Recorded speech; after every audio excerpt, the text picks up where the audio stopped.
What's good YouTube? Welcome to my channel, Last in Conditioning. You need less training volume than science actually recommends, and here's some reasons why. Firstly, if we simply look at sets on exercise to exercise basis, if you take a chest press variation, either in a machine or bench press, they don't create the same amount of stimulus nor fatigue, so just right off the gate, right in there, the amount of volume that you're going to need is already going to be different. If we're then extended further to a chest fly, then it's going to be even bigger of a difference. So you just can't say like you need a certain amount of sets, because it also very much depends on the type of exercise that you're doing. So exercise selection before the amount of sets that you actually pick matters a lot more. To continue using the bench press and the chest fly as an example, a chest fly creates local fatigue, whereas bench press creates systemic fatigue. Now what's the difference? Local refers to a single area, so that would be just the chest.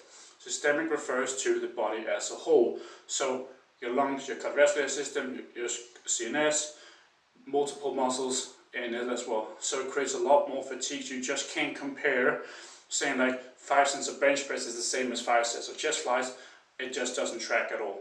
So you can't just say like you need to do a certain amount of sets, because it very much depends on the exercise that you actually do. When a study comes out recommending a certain amount of sets, or that their study shown that X amount of sets were more effective than less sets. When you take these sets into the real world with real people that have normal regular jobs, it just simply will not translate. Because if you have to do 45 sets of a muscle group on every single muscle group, think about the amount of time that you're going to be spending training. It's just not going to be something that most people can realistically do, much less also recover from. And then we have overuse, tendinitis, joint problems, so on and so forth. There's a lot of problems that actually comes if you're going to do a bunch of sets. Also with people's age. Younger people can generally tolerate more than someone who's older. Now, as for the 45 sets, this is not something I just threw out. There's actually been a study that came out where they showed 45 sets of legs were better than 30 or 15 sets in a week. So why is this not the case? Think about it like this. If you have to do 15 sets 3 times a week for your legs, the amount of time you're going to be spending training is going to be quite drastically high.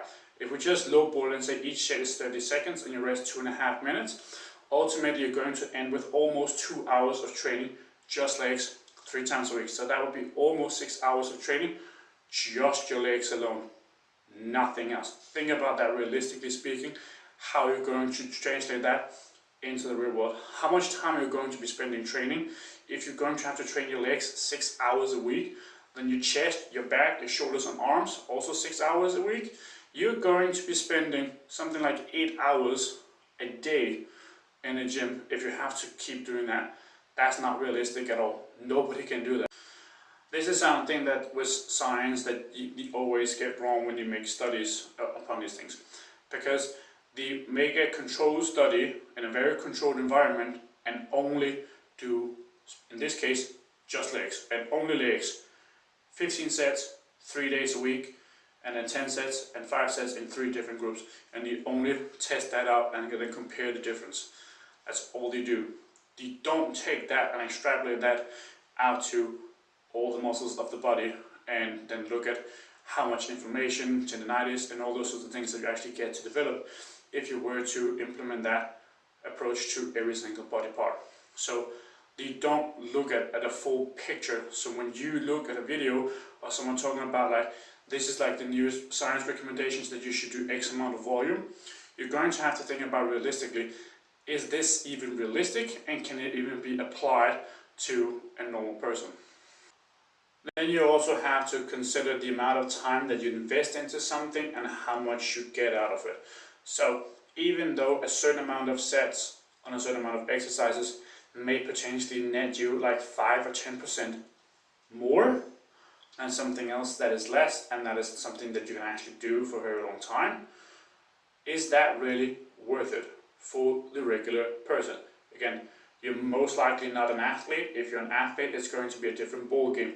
However, most people are going to be normal daily life people and you're not going to have the time, money, and energy to spend so much time at the gym as some of these studies may say that you need to in order to get the maximum gains. And again, maximum gains or close enough. Is close enough good enough for the average person? Yes, it is. Is maximum needed for an athlete? Yes, it is. So you're going to have to differentiate between the two. Are you a normal person, or you're an athlete, or you're a normal person that trains towards being an athlete? Thank you for watching. Lars and Good Evening, signing out. I hope you have an awesome day.